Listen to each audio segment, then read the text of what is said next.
know. I've got a different. I'm using an iPhone in here as the remote camera this time, so this should be. I've got a different. I'm using an iPhone in here as the remote camera, so this should be. All right, and now apparently we're getting a thumbs up, whatever that means.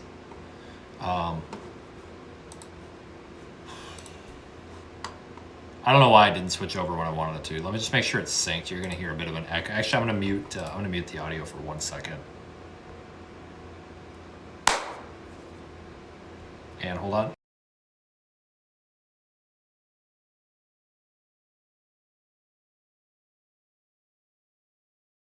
Okay, it's fine. Weird. It's just the preview when I look at it on YouTube through YouTube Studio, which is like this thing. It doesn't look right.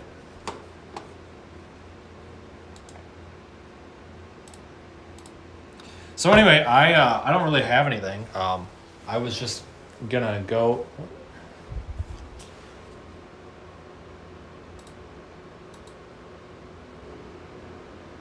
All right, I guess I don't really have anything. I was gonna stream today, but things got really busy. A lot of stuff didn't work right. The good news is I've got the wireless mic fixed, so we can run the wireless mic on this camera now, but the problem is it's charging because it's dead. So that's cool. We're gonna turn the heater down.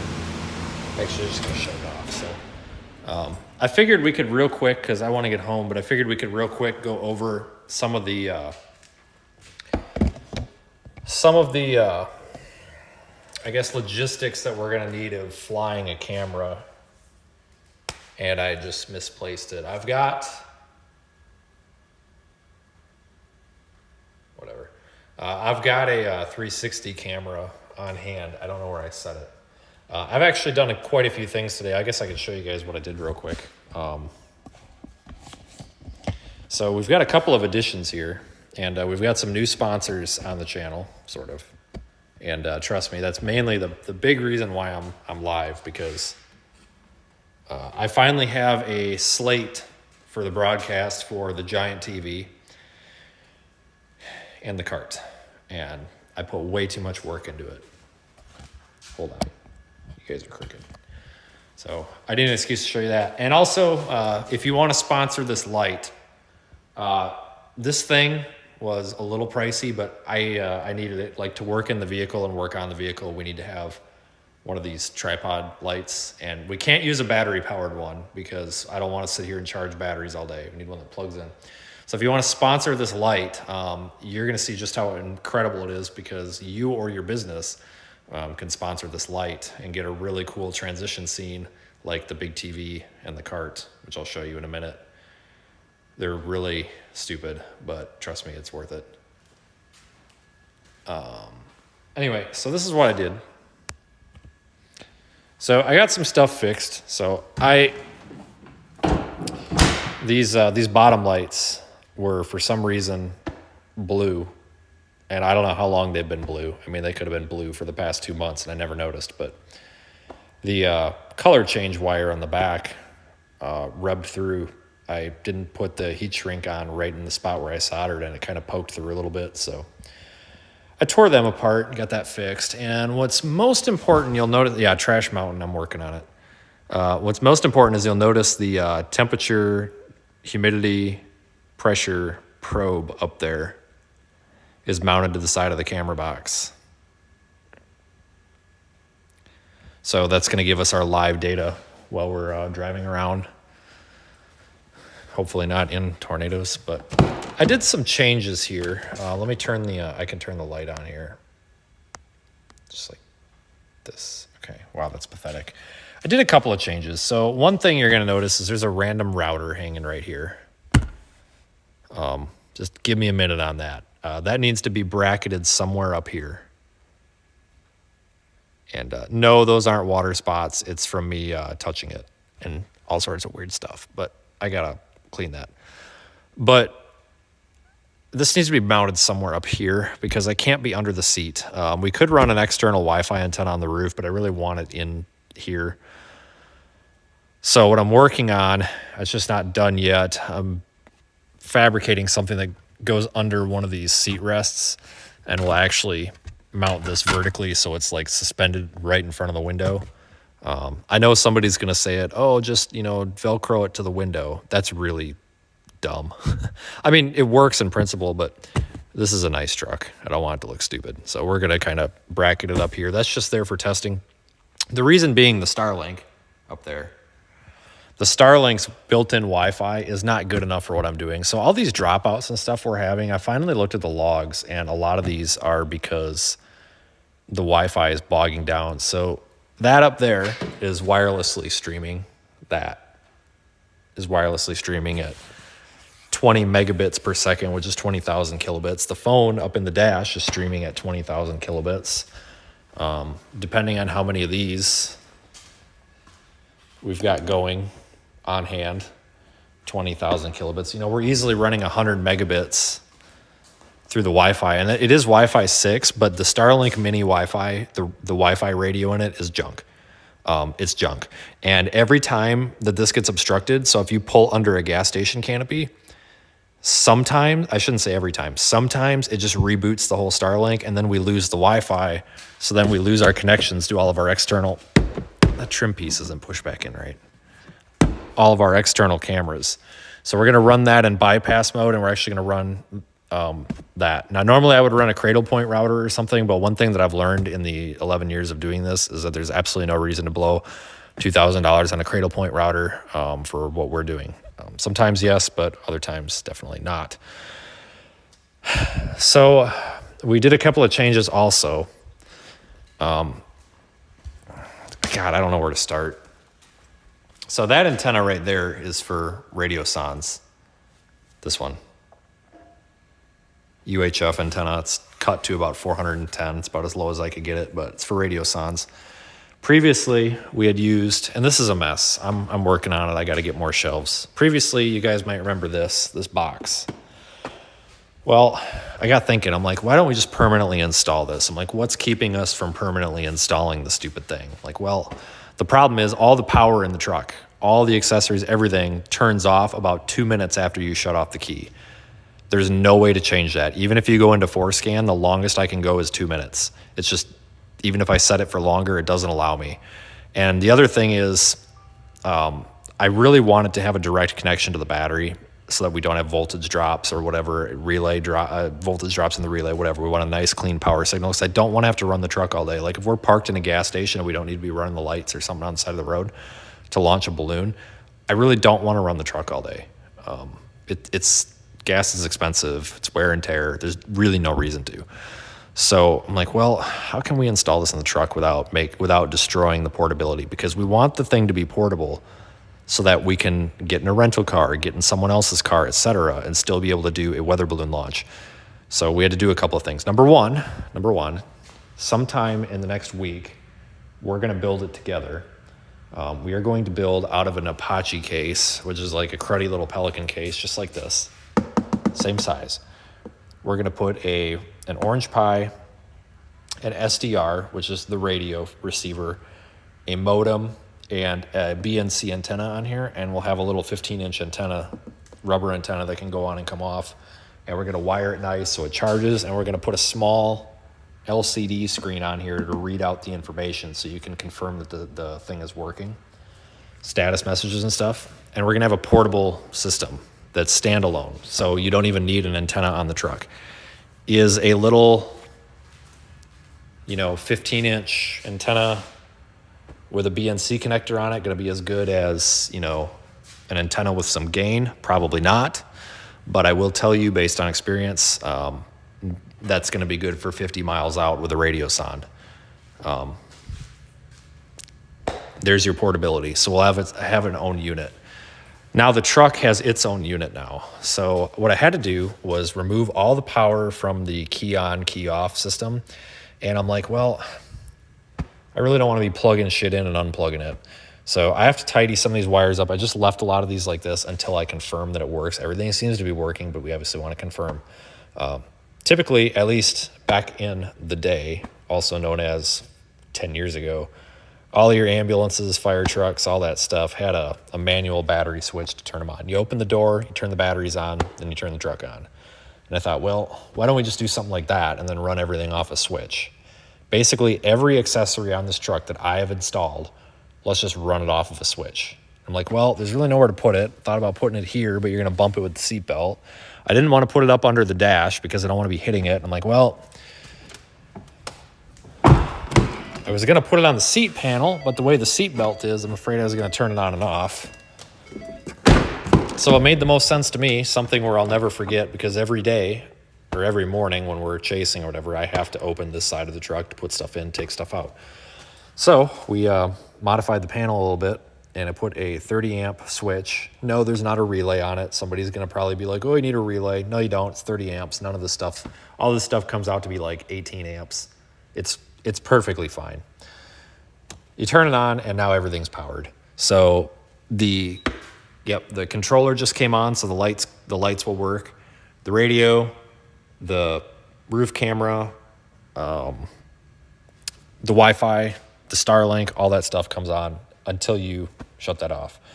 I have a I have a voltage monitor on the computer that's under here, and I'll show you that in a second.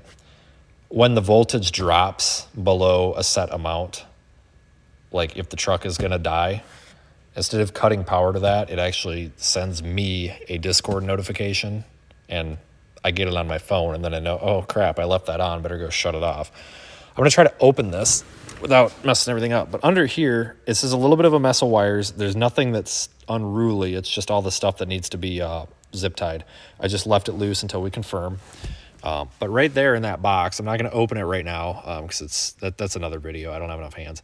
That's where we put the receiver, the computer, the SDR, and all that for the radio sondes. So that's all here. So if this is on and we launch a radio sonde on this frequency, there we go. It's going to get it and transmit it. Cellular's built in, uses one of these paddle antennas back there that are stuck to the window. It's got its own connection. It doesn't need the Starlink, doesn't need anything. It's its own thing. So that's what I did with that. And that, again, allows a lot of these cameras and the stuff to be operated when the truck is off. It's going to make my life a lot easier. I was going to show you something in here, but I forgot. I forgot what it was. But anyway, that's the plan with that. And that's why I spent most of the day getting that done, which was not exactly a small project. I started working on it at about 11:30 this morning, and I just got done like 20 minutes ago. But anyway, yeah, so that, I should mention too, that temperature, humidity, and pressure sensor up there, that white thing, that also goes through the same computer that's running the radio sonde receiver software. Goes through it posts to our API, and then it does whatever it needs to do. Let me see here. My chat's frozen. Okay, well, chat's frozen. We'll come back to it, I guess. What in the hell? There we go. So as you guys can see, there is a lot that goes into this stuff. It's not easy. And what's good about this, though, is I can duplicate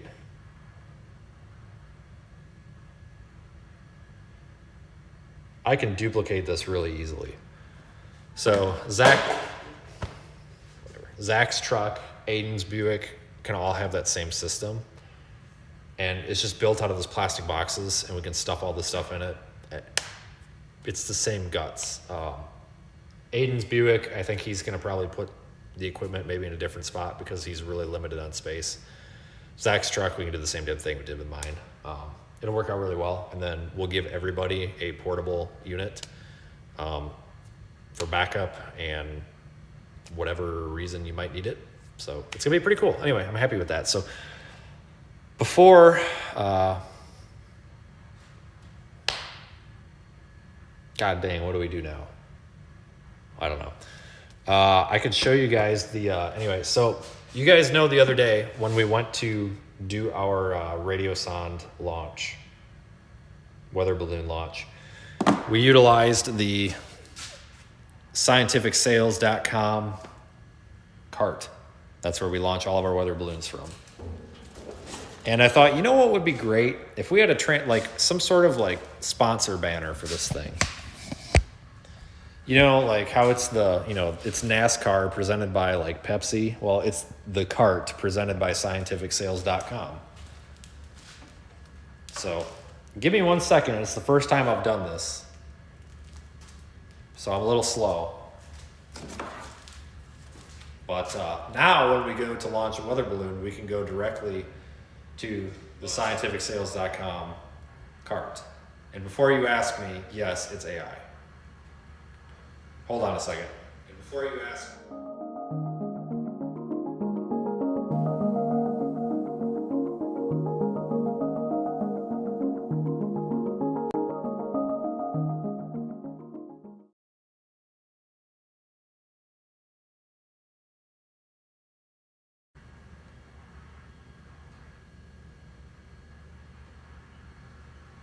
now, is that not the best thing you've ever seen? I put a lot of work in that. Now, is that? It's supposed to be corny.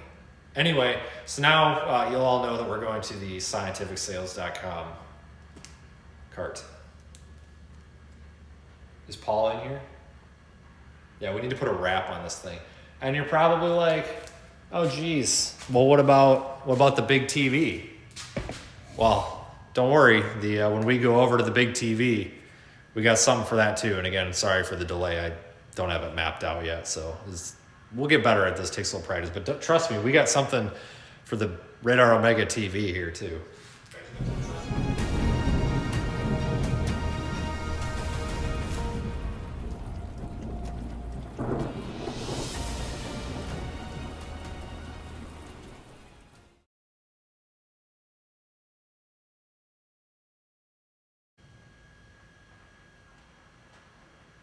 Yeah, anyway, so there's a little bit of a delay switching back to the camera. Yeah, anyway. So, sorry, that's because it's set to... Anyway, so, whatever. So, trust me, that was way more work and way more involved than it should have been, so... And it's supposed to be kind of dumb, that's the point. It's fun. Thanks, Scott. No, I'm not going to add another battery to the truck. I made a tweet earlier that I was doing, and everybody's been like, you got to put another battery in that. There's no reason to put another battery in that with the load that's on it. What a lot of people don't understand is there's no room in this truck. It's a full-size pickup truck, but there is no room. There's no room under the hood for a second battery. There's no room in the interior for a second battery. The only place we could put another battery would be in the bed, but there's no room in the bed for another battery. This vehicle is literally at capacity of shit that I can put in it. There's just no need because we don't actually put that big of a load on this. We put about 30 additional amps max on this thing when everything's running, everything. And that's plenty fine. This has got auto start stop, which means that it's got a higher alternator. It's got a either 225 or 250 amp alternator. Usually your F-150s are like 180 amps. So we've got a big alternator in this thing, and I've got an AGM, a very good AGM battery in there. So AGM handles the drops better. It's not just like a old lead acid. So a lot of people have been telling me to put a second battery in it, but putting a second battery in this won't actually do anything for us. We can run this truck with all that stuff on, with the key off. We can run all that stuff for about 20 hours before we would trip the low voltage alarm. And I don't need to run it any longer than that. If we put a second battery in, you might run that up to 30, 35, 40. I don't need that, because with that alternator, I can get that battery charged back up from that point within letting this thing run for an hour. Plus, this thing's got a high idle on it. So I was able to use ForceScan and an empty BCM trigger, and we can hit a button on the controller and high idle this. So instead of being at like 500 RPM, this thing will run up to 1500, which is great in the winter when you're trying to warm it up. So it's a good suggestion, but it's just on something like this, it's not really necessary as much as I would like to, but it's just not going to really... It's one of those things where if we rearrange the engine compartment to fit it, like move the air intake over or something like that, or, I don't know, move something out of the way, it wouldn't be worth it. Especially with those CAC tubes. So there's those charged air cooler tubes in there because it's turbocharged. There's a lot of piping in there. There's a lot of room, but there's a lot of piping, and you would have to reroute piping, and I'm not. I'll end up breaking something. Anyway, thanks for joining, everybody. I have not been live. Maybe I have been live for a half an hour. Yeah, 20 minutes-ish. I got some super chats in there. Thanks, guys. I don't know who it was. I wasn't paying a lot of attention. So anyway, we got somebody sent in a $2,000 donation on our GoFundMe. So we're up to $10,813. And I had, okay, so I got a 360 camera. So I said if we can get to $10,500 this week, I would prioritize launching a camera underneath the radio, or above, well, between the radio sonde and the balloon. And then we will strategically launch the balloon so that we can recover it and get the footage off of the camera, because I think that would be really cool. So I'm actually cheating. I forgot I had this. This is like 3 years old, and I hate this thing. This is a GoPro. This is the original GoPro 360, and I hate it. And I found it by mistake when I was going through that crap today. And I was like, oh, I'll be damned. So I lied. We don't have to go buy one. But we're probably going to have to go buy one, because the first time, that's probably not going to work. So we're probably still going to have to go buy one. So it's not, whatever. Practice run. The plan is, because this is 360, and we have to run a 360. I've had a lot of people... ham radio operators, oh my God, ham radio operators emailing me, some of you guys get it, telling me that a 360 camera is pointless and I need to go buy a $20 Ardu cam, whatever that is, from Amazon, because it has better quality. Folks, I live stream audio and video for a living. You talk on a walkie-talkie. I'm not buying a $20 Ardu cam, whatever that is, over a $400 360. That's not, no. Like, I appreciate the suggestions, but I've gotten 4 emails from 4 different ham radio operators from 4 different parts of the country telling me damn near the same camera and telling me that it is stupid to run this and I am burning up my followers' money. And I'm just like, I responded to one. The other 3 out of the 4 were relatively polite. One of them was really rude, and my response was, you talk on walkie-talkies for a living. I live stream audio video for a living.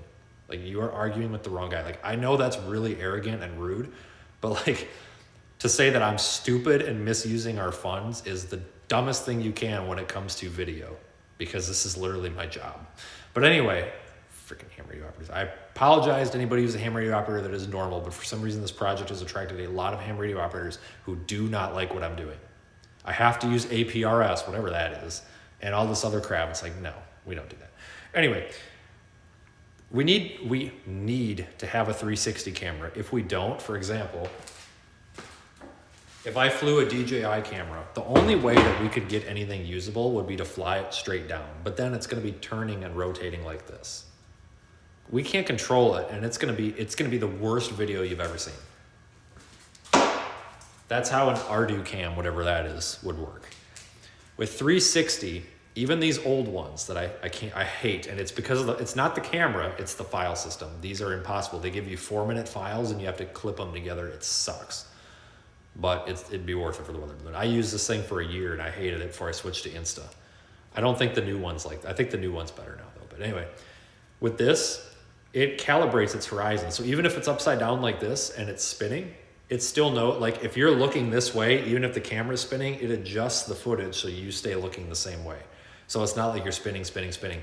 So that's our advantage, and we can run it upside down, and it's got stabilization. So even with it swinging around, it's going to look pretty stable. Plus, with having the 360 camera, we'll be able to look up and hopefully get the balloon blowing up, which would be really cool. So we need to do a couple of things here. Number one, we can fly this. We're going to go to the whiteboard here, which needs a sponsor also. The thing is, these things are going to get cold. So once we hit about 25,000 feet, we are probably routinely at negative 15 degrees Fahrenheit, if not a lot colder. Usually a lot colder, but that's really our cutoff for like, I know that we can get anything to operate as is up to about 25,000 feet before we have issues. Information tells me from other folks who have tested these in dry ice, I have no idea why, tested these in dry ice, even when they're just like the Instas, when they shut down or the battery fails, it does not corrupt the file. If this fails in flight, we will still have the video leading up to the failure. And something else to note with these, this, just like the Insta360, gets very, very hot. This in of itself should produce enough heat to not drop below realistically 0 or -10 Fahrenheit, according to my calculations, if we insulate it. But I don't want to increase our payload weight because I just basically want to do this with what we have. I don't want to go and have to get a bigger balloon. I don't want to have to go get another cylinder of helium. Because if we run a 600-gram balloon or something like that, which we probably should for something like this, it's going to literally take half a tank of helium. That's going to be a $175 balloon. That's just not going to work. Plus, we're kind of getting into the realm of it's more than I want to deal with right now. Yes, between now and severe weather season, we will do a proper video launch with a giant, 600, 650, whatever gram balloon, maybe 1,000 gram, I don't know, a ginormous balloon, right? With an insulated thing and multiple cameras, we will do that. But for now, I just need something because we all want to see the launch, right? And it's good for promotion. We need to get this GoFundMe boosted up a little bit, which we are, but we need to get it boosted up a little bit. So this is going to be the way that we can push that forward by creating content with it that's not just me standing on the ground taking a picture of it. So here's my plan. The surface temperature on this thing, I'm not kidding, gets up to 120 degrees. After it's been recording for about 5 minutes, 120 degrees. I measured it with my laser thermometer.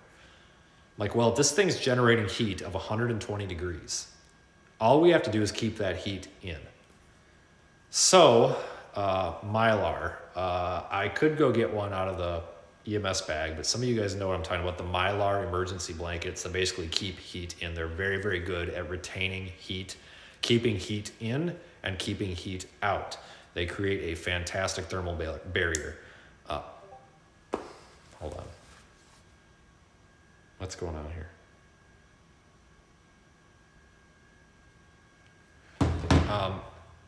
They create a fantastic thermal barrier. So we don't necessarily need an air gap between our insulator and the camera. We can just put that on there as a thermal barrier. Obviously, higher altitudes, which this one will not be going to, you have less air, so air is going to be less of an insulator anyway. Air is actually a decent insulator if you do it right. So when we do a full-blown launch, just a small styrofoam container with something like this, and then probably a backup camera, realistically, inside with like a hand warmer would be the way to do it. But we're going to operate, like I said, guys, it's very important that we do this for what we have on hand because I want a scientifically and meteorologically accurate description of what we're doing. We typically use 200-gram balloons with an intermet radio sound and a parachute. That's what I need a video of specifically. We're kind of working on a project also behind the scenes where I specifically need something like extremely, extremely factual to what we're doing because it matches a piece that's going into a documentary, if you will, that I'm not going to talk too much about right now. We'll wait for Jamie on that, but we need something very specific. I don't care if this gets to necessarily altitude. We just need a shot of this thing taking off and us launching it. This thing can fail at 100 feet, and I'm probably still happy, but we still got to go get it. Our calculations, when I say our, I mean mine and Grok's, my own matched Grok, so I think we're okay. Pretty confident that we should be able to have this thing with thermal losses, but with that thermal barrier, as long as we wrap this in Mylar and obviously cut a hole for the lens. I don't think the battery will fail. I don't think it's going to freeze up. We're going to have a lower burst altitude because we're going to have a significantly higher payload on that 200-gram balloon, but it's still within limits. We should be able to get to 50,000 feet. Should be able to get to 50,000 feet, no questions asked, which is good. I actually don't want to go very high in this scenario because I want this to land sooner, because if I can get this thing out of the sky quicker without not launching it with a parachute, but if I don't launch it with a parachute, now instead of the payload that's dropping weighing 100 grams, now it weighs like 300. And if this hits somebody at about a terminal velocity of like 40 miles per hour, it's going to really smoke them on the top of the head. Pretty unlikely, but it's likely enough that I don't want to take somebody out. So parachute is not being omitted here. But anyway, that only saves us like 70 grams anyway. But I really kind of want this thing to drop quicker, have a shorter flight duration, because out here, even on calm days, at least in the Midwest, this time of year anyway, we tend to catch some decent mid-level and upper level winds. And we either need to A, stay out of those winds, or B, stay in them for a longer time or a shorter amount of time. Preferably C, which is both of the above. Because I can't drive 4 hours to get this thing. It will land before I get there. If this lands before we get within a couple of miles of it, we will not have a signal of it. Our radio horizon is going to vanish as soon as this thing gets below 25. Once this thing comes down and hits about 2,500 feet, if we are not within 10 miles of the Sond, we're losing it. We're done. We're losing it. And if it's at 2,500 feet, it's going to be on the ground in about 15 seconds. So we have to be able to get within about 5 miles of this thing when it's about to come down. So we need to shorten the gap and the drive distance. Now that's where I was talking about the portable ground stations are going to work out, and then obviously getting Aiden and Zach equipped. For example, if we can get Aiden set up, it's not going to be this week, but I'm shooting for the first week of February with this. Last week of January, first week of February. If we can get Aiden or Zach equipped before then, we can send them closer to where we predict the launch will be. Even if they're just an hour closer, they'll be able to pick up that signal or have a better chance of catching up to it, if that makes sense. Because you never know, I could get a flat tire, you could get delayed by a train, all sorts of stuff like that. So for the first round, and just for the sake of a social media video, we're just going to launch this on a 200-gram balloon. And it's going to be a little bit questionable, but I think we should be able to get it done. So we need to do a few things, and I calculated this, and I calculated our max altitude and all that, burst height, with this, assuming that this unit is 180 grams. That's what the spec sheet says, 185 grams. I have not weighed it yet, so we're gonna weigh it right now and find out if I'm about to be pissed, because if this thing weighs more than 185 grams, it totally screwed everything up. If it weighs less than 185 grams, that means that we're probably going higher than 50,000 feet, but worst case scenario is about 50,000 feet. The radio Sond weighs about 110-ish grams. The parachute is about 70, and I'm not even counting the string. What, a gram, you know? So we're actually gonna weigh it. I have a cocaine scale or weed scale, crack drug scale. I don't know. I don't do drugs, but if you're gonna do drugs, I think this is what you put them on. I don't know. So we're gonna measure it and see if I'm about to be disappointed.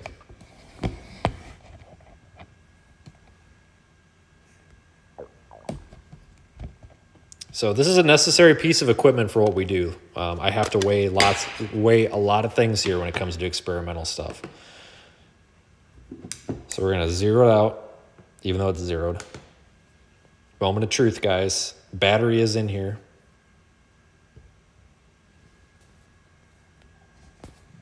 Look at that. 158.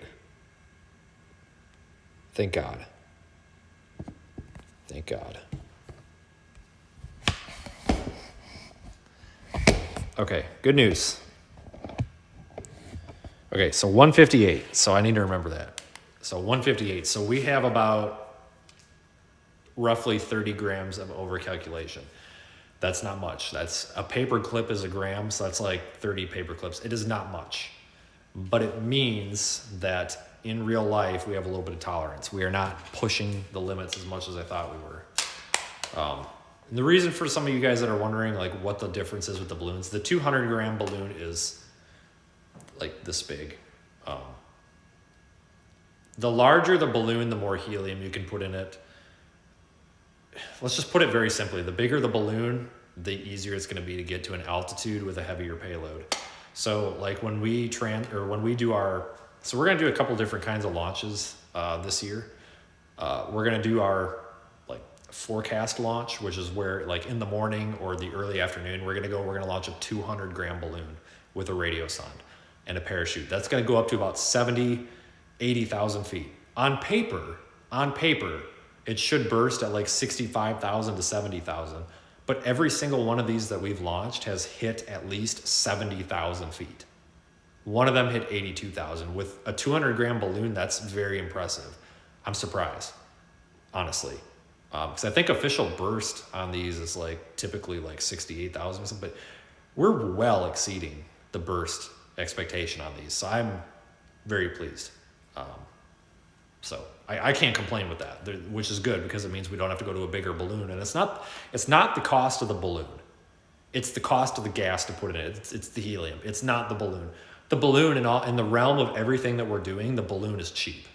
Like that's not the concern. Even if I went to a very large balloon, like a 1,000 gram balloon, I don't know what Paul sells them at. I'm sure he's in here, but sometimes you spend $100 or more on a weather balloon. Like you can get a ginormous weather balloon and you're spending $500-$600.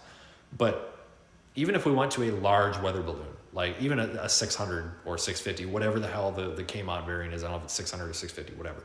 There's a large balloon and it's more expensive. But in the realm of the grand scheme of things, when we're talking $75, well, $400 for a tank of helium, $200 and something for a radio sonde, I don't really care about the cost of the balloon. I mean, I do, but I don't. Like, it's not the balloon that stops us from launching something bigger. It's the cost of the gas to go in it. And we don't really need to run anything bigger than a 200 for anything that we do, period. We may stock a couple larger balloons, and for special occasion or for if we really want to hit that, 100, 110,000 feet, which I really don't think we need to, but really we care about that first 400 millibars and below most of the time.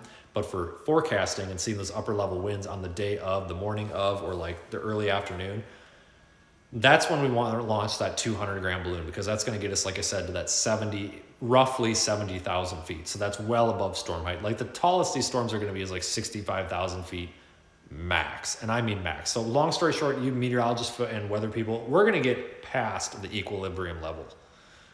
Once we get past that equilibrium level, we've sampled the storm environment. Nothing else in the environment. Everything else up there, none of that matters. It doesn't matter. So we are going to hit that EL every time with this.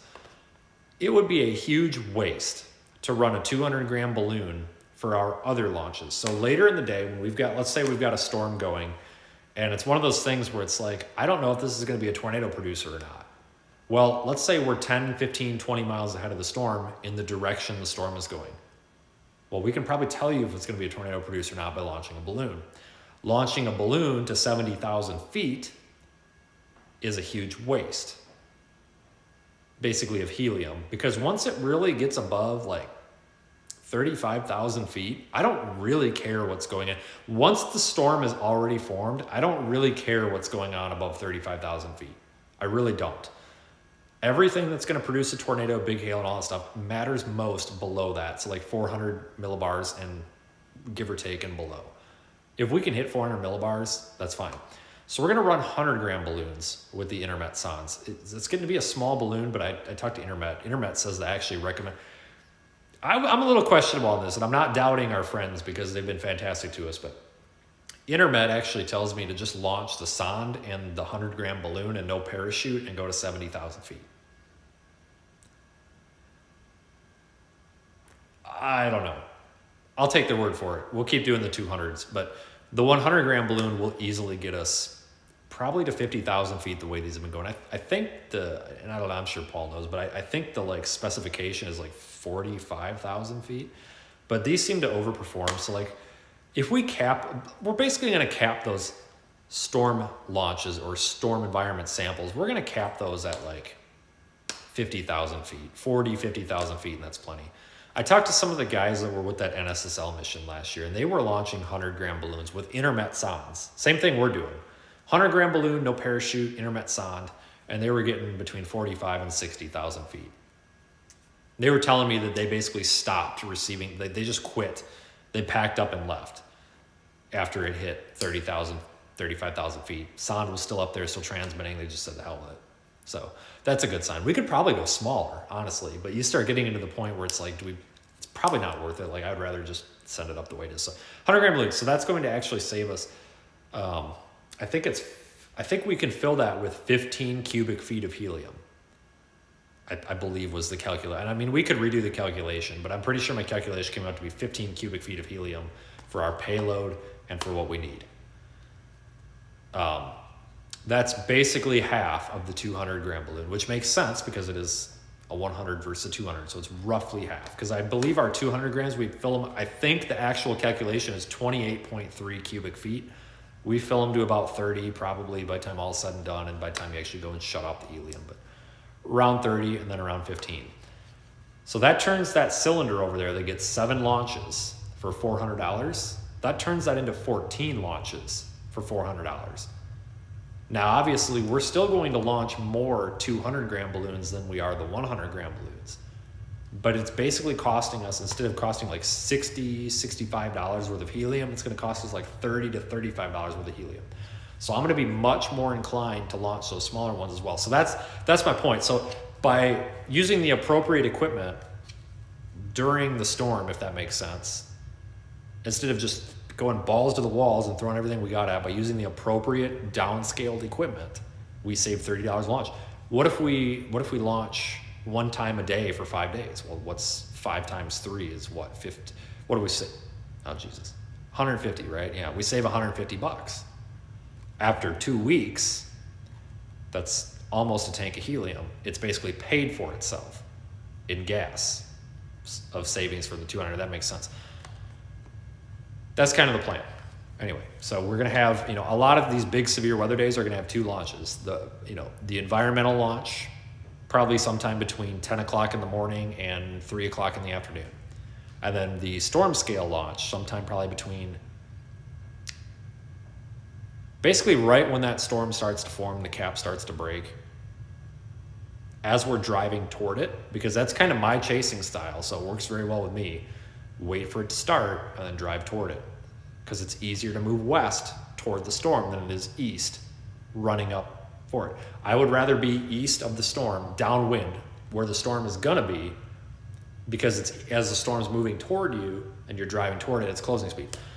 So before we take off and chase, we'll launch another balloon, get a sample, see what the lower level wind shear looks like, SRH, all those goodies, and see what the cape, make sure we don't have a capping inversion that's built back in, things like that. Look how the integrity of the column of air, so to speak, confirm that, and then we've just increased our likelihood of actually predicting if this is a tornadic storm or a big hailstorm, or if this is going to be a huge bust by launching that balloon. And that is something that I understand is kind of an abstract thing for a lot of folks to understand. I'm not talking to the storm chasers right now. I'm talking to the meteorologists and the operational meteorologists. You guys get it. I have gotten so much praise for this project from NWS meteorologists, weather balloon experts, Paul, some of these folks that have been on the NSSL missions, some of these universities, on what a useful piece of information this is, especially launching 10, 15 miles downwind of a thunderstorm that might be tornadic or big hail. I've gotten a lot of praise for that. I've gotten a lot of knocking by a lot of you storm chasers out there, which is why I don't talk to you. I'm talking to everybody else. From an operational and forecasting standpoint, like an ops meteorologist standpoint, this is going to be huge. And also for us, because we're going to share that data with you, we are qualified to interpret this data. I understand that I don't have a PhD behind my name, but I have been doing this for 11 years. I've been making my own forecasts for, longer than that, but it's kind of cheating to go. It's like a lot of storm chasers are like, I've been chasing for 20 years. Okay, you're 30 years old. How does that work? Oh, I've been chasing since I was 10. No, you haven't. Yes, I've been making forecasts since I was probably 10 years old, but that doesn't mean that I was any good at them or was doing them in a capacity. As soon as I was 18, I was using them out in the field. I've been doing this for about 11 years. And I've gotten pretty good at interpreting this stuff in the field because I know what I know, and I'm not afraid to say I don't know when I don't know something. So we can say, hey, The sounding is confusing. I have no idea what's going on. Pass it on to somebody else, make that determination versus just bullshitting through it. You know, and plastering on a made up parameter like tornado juice or something, or storm juice or something, and be like, oh, there's a lot of storm juice. That we don't do that. Tangible, or well, qualitative and quantitative numbers are what we want here, and coming to a good conclusion. So this is going to be big, and that's why hopefully that could, anyway, we kind of got on a sidetrack, but hopefully that goes and explains why we're using the balloons that we're using for what we're using them for. And this is all going to make more sense because as you see us live stream this regularly, April, May, June, July, August, this stuff's going to start to make more sense to you guys. It's abstract if you don't know what any of this means. And we'll be doing more live streams like this. We'll do more questions and answers. I'm probably going to sit in a Discord video thing once a week and answer questions if you are in our Discord, stuff like that. So that's kind of what I got for the night. That was the big thing, was we were going to measure the camera. I did a pretty good job of drawing that out. I'm pretty happy. All right, so what do we got? Paul says none of these other morons give a crap about the science. Fuck yeah, Paul. Rock on. I like Paul. Scientific sales cart, which is also doubling as a camera tripod right now.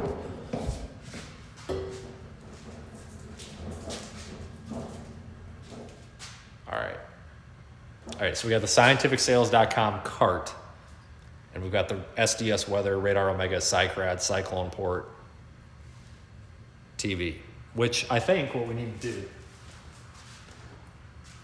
I got one of the Cyclone Port sensors. We need to put now that would be product placement. That just shows you how big this TV is. We need to duplicate this, but with bigger components. We need a giant one of these. I don't know, I'm sure Don's out there. What do you think, Don? Or Kyle? I think Kyle makes these, but what do you think? We just need a giant, we need one that's as tall as I am. Sounds like a project for Aiden. Probably just do it out of PVC pipe. Yeah, Scott, I don't know. We just call them beer mug sensors because they look like a beer mug. I used to run those on the car, but the problem is it's too big on the car. If you've got a luggage rack or a roof rack, you can definitely do it. Or if you've got one of those headache racks on the back of your pickup, that would be perfectly fine. It's just not, it doesn't work to mount to the sheet metal. There's just not, it's too much. It's a good sensor, but it's made for stationary use. It just doesn't work mobile. That's why we're running that little probe. The little probe up there on the camera box. It's not going to be as accurate for temperature. It should be for dew point and pressure, which are actually, honestly, the dew point and the pressure are way more important than temperature for me. I really don't care that much about temperature. The dew point and the pressure. But anyway, the temperature is going to be a little skewed because the heat that radiates off of the truck, off of the surface of the truck, is going to skew that temperature reading a little bit. It's aluminum. According to the internet, the aluminum will radiate a little bit less heat than the steel. So there we go. But the way that that's sitting up there, I don't know if you can tell.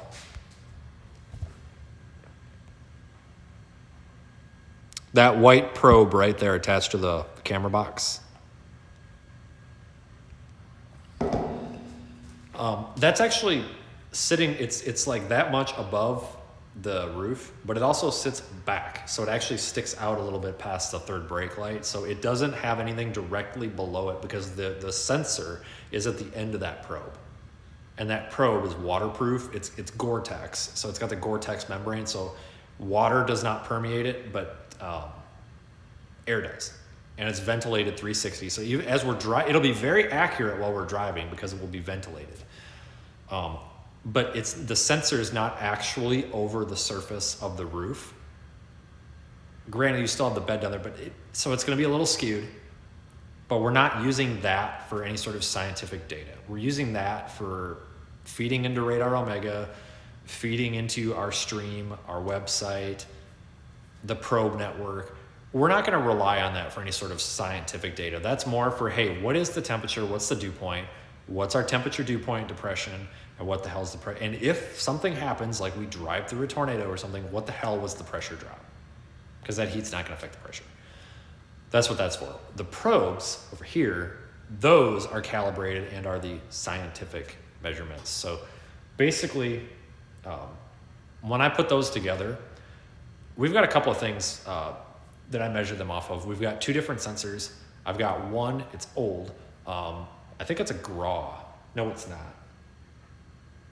What's the other one? It's not Visal. What's the other one I'm thinking of? It's not RM Young. Maybe it is GRAW. I don't know. I should go. I don't think it made it here. When I build those, it's a very nicely calibrated unit, and it almost always matches the Kestrel, which you can get at scientificsales.com, by the way. Just saying. Which means that the Kestrel is very accurate. So 99% of the time I calibrate these with the Kestrel and it's just fine. But I check the calibration on the Kestrel every now and then. But it's almost always like, it's within like 100 or 100th of a degree of temperature. Like that's plenty fine. That's normal margin of error. So the probes, Rotronic, it might be. I don't remember. It's old, and it's a long story how I ended up with it. It was basically, there was a guy from the NWS in Milwaukee that ended up with it, and he was like, hey, you want to calibrate that shit? And I was like, yeah, sure. And I got this giant box, and it plugs into the computer with a serial port. You gotta like freaking go into it with serial commands. It's something, but it works. It works. And it's got this like old digital like readout thing on it. The problem is the digital readout doesn't work very well. It's why I have to access it by serial data, because I can't read the damn screen. One of these days I'll figure out if I can replace that LCD screen on it or not. But anyway, so when I build the probe, we get a reading of that sensor and let it sit. So we let that thing sit for like an hour in the environment. Like even if it's in the shop here, we let it sit for an hour. And then we let the calibrated piece of equipment sit like a foot or two away from it for the same amount of time. And we stay away from it, don't breathe it, we don't go anywhere near it. After like a couple of hours, whatever, we go back to it and we look at it and say, hey, what are the readings? If they're way off, then we have to calibrate the probe. I've only had to do that on one, and when I say way off, it was about 0.4 degrees Celsius too cold. So we had to bump it up 0.4 degrees. So we have a calibration value in there. So I can calibrate that to go up 0.4, and then we recheck it again. And if it's good, I put it in the good pile. But I put a zip tie around the handle so I know to check it again. The next time that I build a probe or we go back through them, I checked that one again to make sure it wasn't a fluke and it held the calibration, and I did, and it did, it was fine. Sometimes those sensors are a little skewed, but they're pretty accurate, but being within 0.4 degrees C is plenty fine, but then we were able to get that down to match, so I'm pretty happy with it. Those are accurate, and that gives us a baseline, and we can say, yes, we calibrated this, because if something happens and one does get hit by a tornado, the first thing that's going to happen is all the dorks on the internet that have never slept with a girl in their life are going to say, where's your calibration specs? Because Randy Hill did that like 10 years ago. He had a probe, I don't know, that had like a Kestrel in it or something. I don't know, that logged data. I don't know. And it had a huge pressure drop. And instead of people being like, wow, that's incredible, it was a bunch of dorks on the internet who were like, oh, where's your calibration specs? This didn't happen. Well, here's the calibration specs. Take it or leave it. Kiss mine, whatever. I don't know what to say. So we have specs. And my response to anybody who tells it, because I've been told this, I've been told you need to use RM Young. I would love to use RM Young. Let me show you something.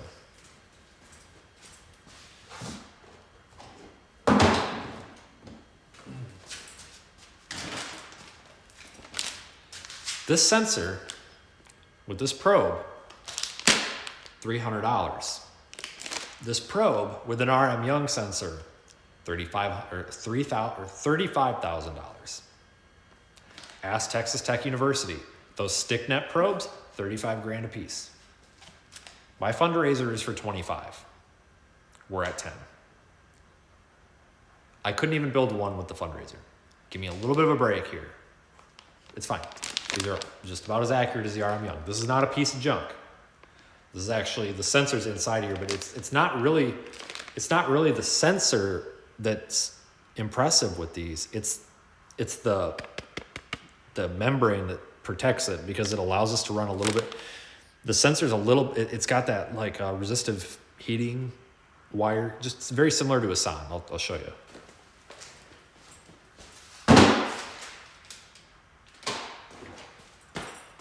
Where did I get that shit? Well, I don't know where those came from, but anyway, very similar. So this is an this is a Vaisala RS92. This is a very, very old radio SON. L-band. See that? This resistive wire? That's your temperature sensor, and these are your hygristors. I don't know why there's two. There's a reason for it, but I forgot.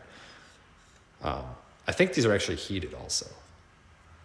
This is your temperature sensor. There's something very similar to this in that if that was exposed to water and debris, this will actually like burn up or just not work or break. It's encapsulated in there, and the hygristors are very similar to this too. So that allows us to have a protected unit and last. They're not super cheap, but if you buy them in bulk, they're like 20 bucks a piece. If you don't buy them in bulk, it's like 80 bucks. I'm dead serious. $80 for one of those. If you buy them in bulk, they're like 20. So I've been buying them in bulk. If you buy them in packs of like 5, you can get that. After you bought some money, you can get that down to 20, which tells you how much it costs these companies like nothing to make these, obviously, but they sell them for a penny. I'm sure the RM Young is the same way, but that's why we don't do that stuff. I'm not saying I'm against it. If we could somehow get grants or funding to buy stuff like that, we definitely could make it work. But the problem is the people that are like, oh, go get a Campbell Scientific data logger with an RM Young. Number one, I can't afford that. Number two, that doesn't work because that logs data. I need something that sends the telemetry to our API and the server sitting literally right there in real time so that you guys can see it. Otherwise, we can't see the data in real time, and it doesn't help us predict severe weather. It helps us research, but it doesn't help us predict it. I should say predict and monitor, because it's not just predicting, it's the monitoring too. So that's kind of the status of that. What time is it? Holy shit, 10:30? Jesus.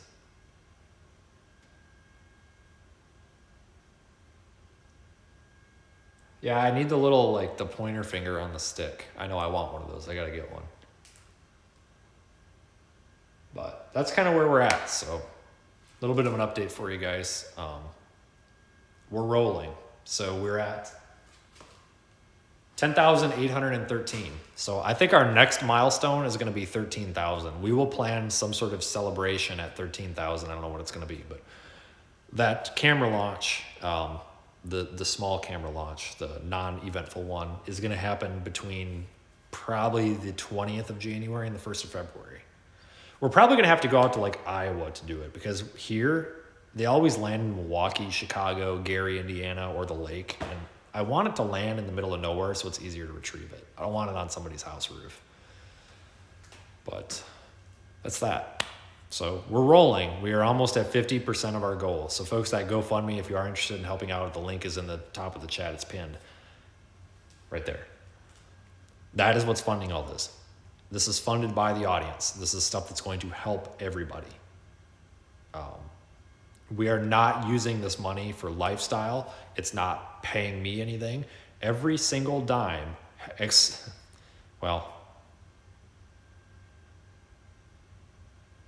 going to say we took $200 out for, I thought I used $200 to buy the workbench out of that, but no, we didn't. That was the other funding.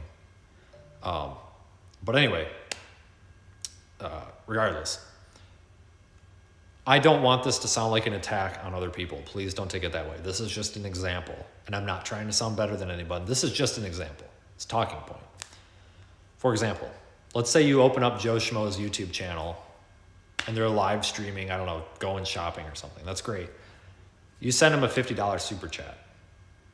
They're probably using that for themselves, their family, whatever. And rightfully so. That's their money, right? They earned it.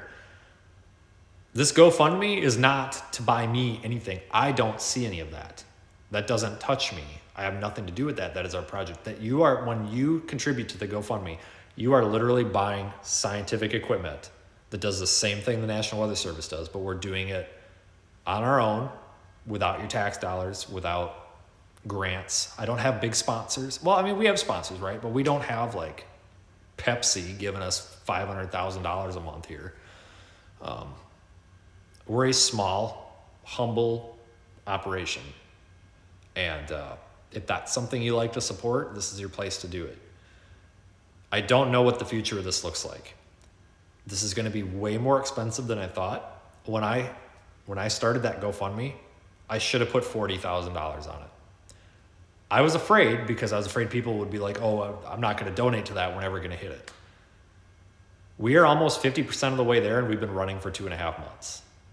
I didn't know it did that. Okay, whatever. I guess it detected the thumb. I don't know. But anyway, that to me says that we can do this. This is going to be way more. I thought 25 was going to be doable. We've got $28,000 worth of radio sounds that we have to pay for. $28,000 for the radio sounds. So for those that may be criticizing the $20,000, $25,000 goal, that doesn't even pay for the radio sounds, which is the transmitter and the sensor that goes up on the balloon. But that's our most expensive thing. The balloon, the helium is expensive, but it's something that we can manage with our social media income. The revenue that stuff like this stream, we had I don't know who sent them or what amounts. I will check it when we're done. Sorry, I wasn't paying attention. It says we got 5 super chats. That type of income will run this project. That type of income will not buy $28,000 worth of sounds. That's why we have to do this. We're also getting a discount. Without our discount, we were looking closer to $36,000. So you could say the manufacturer also sponsored us by giving us a huge discount on these. Thank God. So that's kind of my sales pitch. I appreciate everybody who helps out because we have to also not just put me in the field. We have to get Aiden, we have to get Zach, and we've got 3 or 4 other folks that are going to be helping us that we have to look after in the field and make sure that we've got live streaming resources. We've got Helium for their vehicles, stuff like that. So it's a big thing. And whoever threw the $2,000 in there the other day, on behalf of everybody, thank you. Even if you've only thrown $1 into it, thank you. Because in theory, there's 150 something thousand subscribers on YouTube. If everybody donated $1, we would exceed that. We would exceed the goal. So that's why, and I'm not saying that to try to badger anybody into donating. I'm saying that because I'm proving a point. $1 is important. Even you folks, because we've had some people that have donated $1. And that's actually a lot when you think about it, because we have the power of a lot of people. So one person might donate $1, but now let's say 500 people donate $1. Well, now we've got a tank of helium crossed off the list. We've got 3 radio sounds crossed off the list. So this stuff adds up very, very quickly when you have the power of social media. And that's why I'm very eager to get some content made around this, because that's how we get our exposure, because we are running out of time. It is almost the end of the first week of January. And I know that this was a half week, but we are almost done with our first week of 2026. This needs to be done in 45 days, and I cannot be touching it in 45 days, because in 45 days, we are going to have Dixie Alley, we're going to have Louisiana, we're going to have Mississippi. It's going to be busy. We've got 45 days of piddle shitting around with this stuff before I am probably going to not be able to anymore. We're doing okay. The server's built, the streams are running, we've got odds and ends, doodads and shit like that to put in, but it's working. I can go out and launch a balloon tomorrow. I can take my truck tomorrow and launch a balloon, and I don't have to do anything. It all works. We got to build probes. I'm not worried about building the probes, the process of it. I'm worried about the cost. Each probe's about $250 to $300. And we need like 25 more built. But I'm not worried about those. That's just a financial burden. It's not really a time burden. because we can bang those out pretty fast. To build it, we have the memory card that goes in the Linux orange Pi that's in there. We just clone it. So I plug it into the computer, clone it, give it a device identifier, probe 1, 2, 3, 4, 5, 6, whatever. So like if I'm building probe 11, like if 11 is the next one on the line, I type in probe 11, done. And it just automatically works. Put the SIM card in the little modem thing, plug everything in, put some hot glue on it so the shit don't unplug, drill a hole for the probe, mount the probe, put some silicone around it, ship it. It's done. I can do one of those every 45 minutes. We could easily, in a weekend, if it comes down to the wire at the end of February, we can bang those out in a weekend. I'm not really worried about them because they work. We know they work. The design is, the hard part's done. The research and development's done. The figuring out that the fidgeting around with them is done. It's just they work. If we duplicate them, they work. So I'm happy about that. So I would say that the research and development is done, with one minor exception, and we can talk about that later, but that has to do with an external probe with a spike, so we don't have to mount it to a post. That's simple and that's extra. So the heavy lifting is really done on these. So that's good. The receivers for the ground stations work. All we have to do is duplicate them. So that's good. So that's what we're looking at. Anyway, I'm going to get out of here because I'm tired. And I want to go to bed. So thanks for being with us so long, everyone.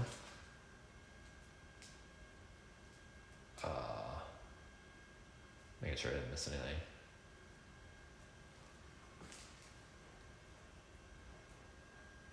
I don't think so.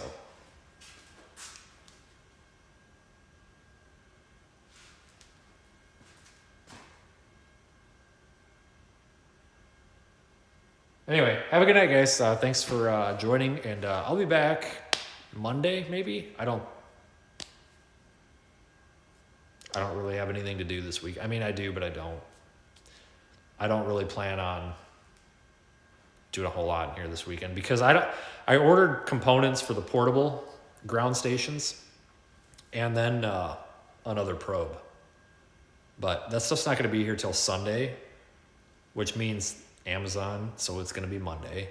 Every time in the past few weeks that I've ordered, it's consistently come one day late. I think there's a problem with the algorithm with Amazon for this address. It's always one day after when it says. So it'll really realistically be here Monday. So that means we can maybe do something Monday, but it's probably going to be Tuesday or Wednesday. So I don't know.